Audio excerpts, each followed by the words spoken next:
Hello, my name is Dr. James Williams, and over the next few slides I will present to you the anatomy of the larynx. Now, it really shouldn't go without saying that if you want to sing like Nicki Minaj or rap like Chance the Rapper, play the oboe, or blow the saxophone with the bass, or sneeze, or even choke, you need to have a larynx. So let's get to it. The larynx is part of the laryngeal pharynx, and which that is a part of the pharynx. This red line off to the right shows the passage of air into the larynx. Now, the larynx is approximately 5 centimeters long, and it extends from C3 to C4, at least in the text that I'm using. There is maybe some variance, but not too much. And it has certain functions. Those include to maintain a patent airway, vocalization, and most importantly, to act as a guard valve for the lungs so that things that are not supposed to get to the lungs don't get there, as has happened with Captain Kirk and the crew of the Starship Enterprise. What a sad day for them. So here we have the laryngeal outlet,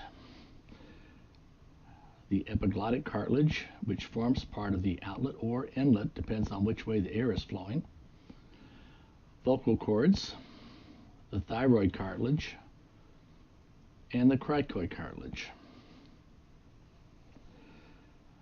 Now, sometime you will be looking into the oral cavity, and you just may ask yourself, how does air travel from the nasal and oral cavities to the larynx? And you'll be looking at an oral view of things, and you may wonder where those question marks are located right now. What in the world is back there? Well, if you look at this from behind, you can see there are actually a couple of things to be seen. I want to draw your attention to the yellow dashed lines.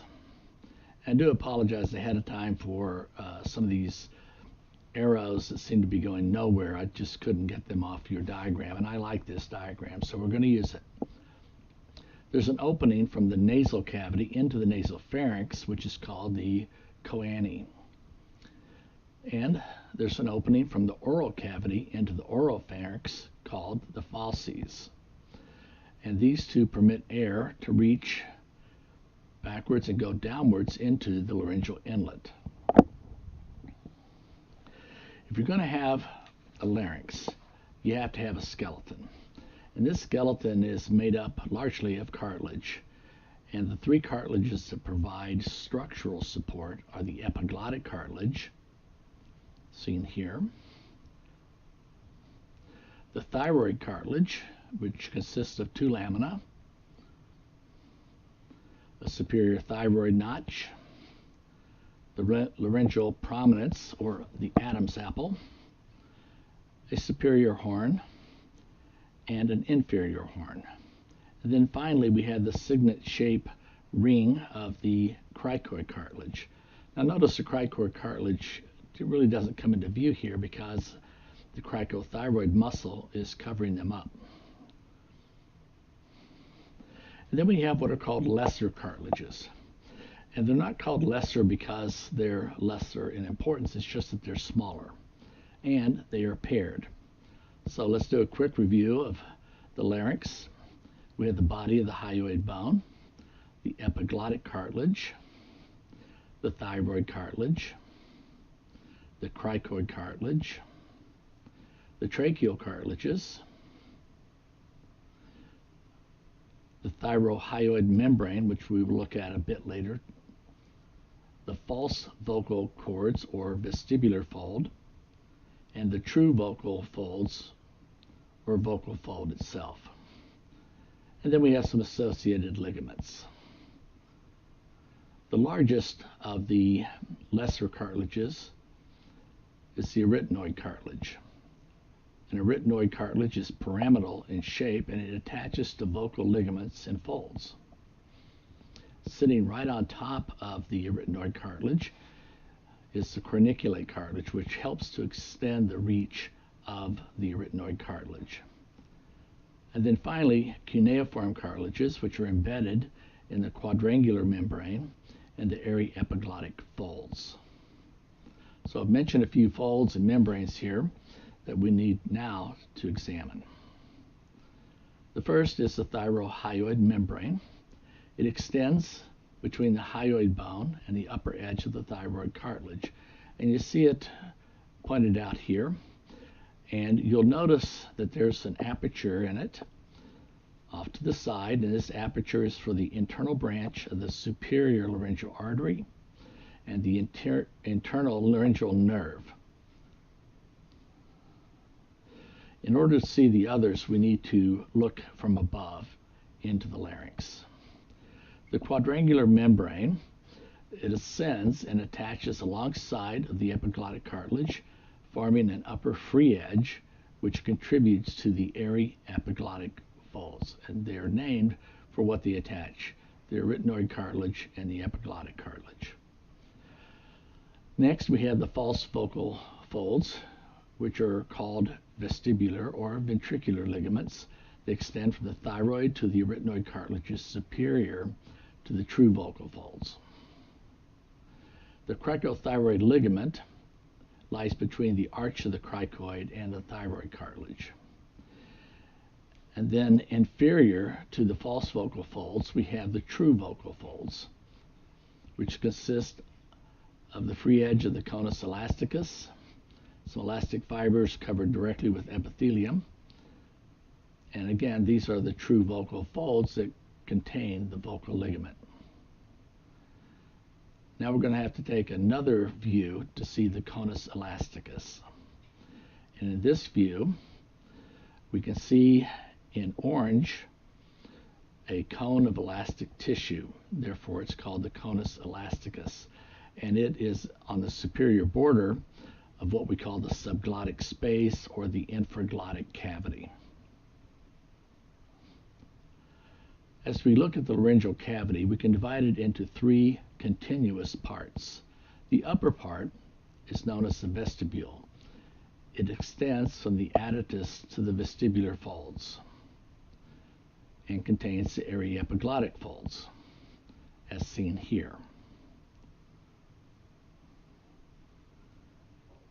It extends down to the vestibular folds, also known as the false vocal folds, or you can say cords, but folds is the preferred term. The middle chamber extends from the vestibular folds to the glottis. This is the ventricle, and it's a very thin and small space that extends laterally. The vocal folds, which are contained of the vocal cords and vocal ligament, are the inferior portion of this.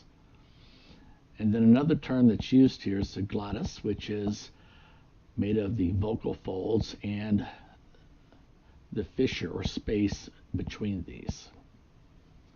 So here we see on the left where the ventricle would be, and a little better view as we look at a truly posterior or a view that shows the extent laterally. And here are the vocal folds, the true vocal folds. And now you can see that the ventricle extends from the false vocal folds to the true vocal folds and has a lateral expanse. The glottis is seen here, consisting again of the vocal folds and the rima glottis. The lower chamber is known as the infraglottic space. This lies between the rima glottis and the trachea. Now please note that I'm using glottis and glottis at different times. There really is no difference. Those terms are used interchangeably. This lower chamber is identified as the infraglottic cavity. Its walls are formed by the conus elasticus, the cricothyroid ligament, and the cricoid cartilage. And here is the infraglottic space, which then leads to the trachea. Okay, we have three continuous areas, And we have 3 areas of closure of the larynx. Now remember, the principal or most important function of the larynx is to keep things out of the lungs that don't belong there. So let's start off with the inlet. This is the epiglottic cartilage and the area epiglottic folds that form a purse string-like sphincter that closes during swallowing to protect the respiratory passages against the insertion of food or liquid. This is what it would look like during swallowing. The epiglottic cartilage folds back onto the area epiglottic folds to protect this way.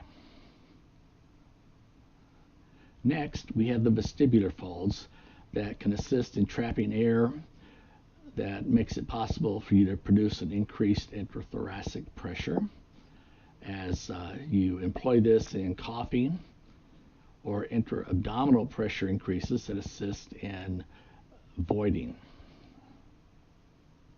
And here we have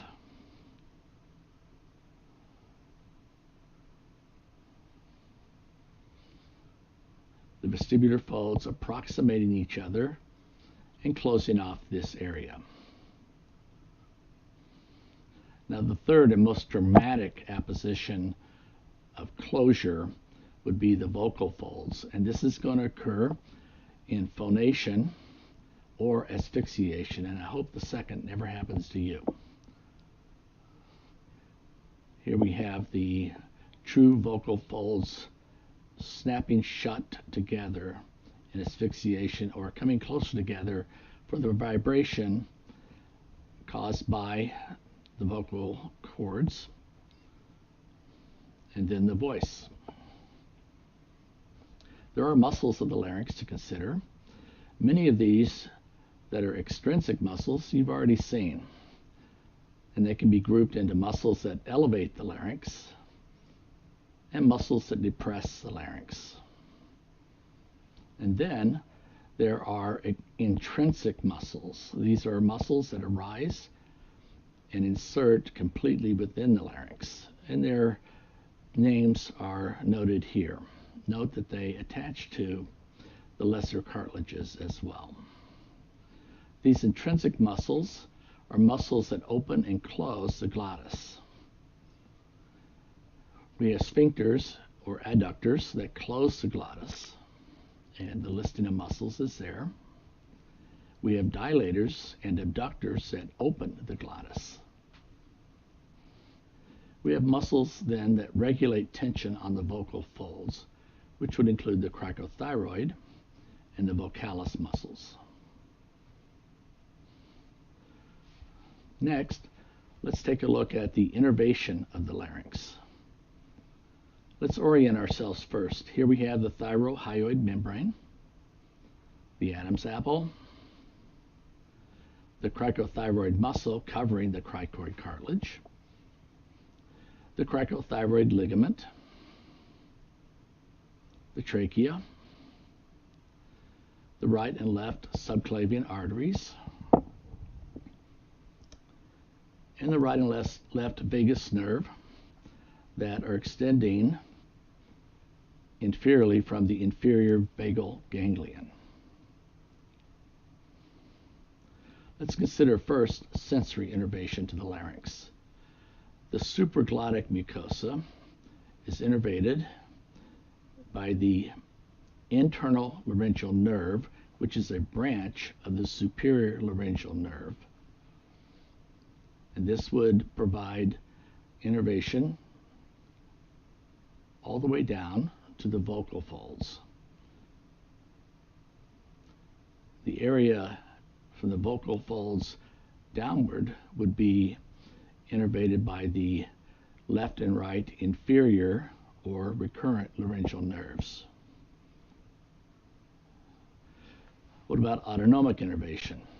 Well, sympathetic fibers, or the postganglionic fibers, arising from the superior cervical ganglion, and they travel via arteries. Parasympathetics, however, will travel in the laryngeal branches of cranial nerve 10 for secretory glands.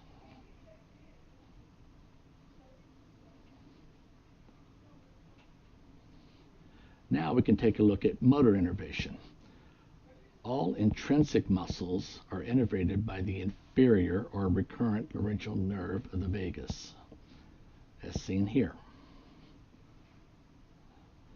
The cricothyroid muscle is innervated by the external branch of the superior laryngeal nerve. Superior laryngeal nerve and the external laryngeal nerve here, or the external branch of the superior laryngeal nerve.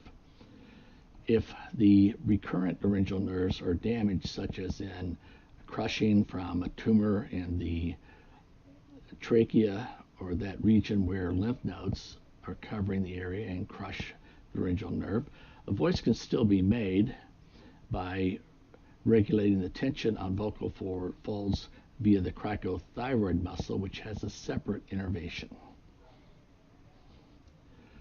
Let's take a look at the blood supply of the larynx. For arterial supply, we have the superior laryngeal artery branching from the external carotid artery, the inferior laryngeal artery, which is branching from the thyrocervical trunk.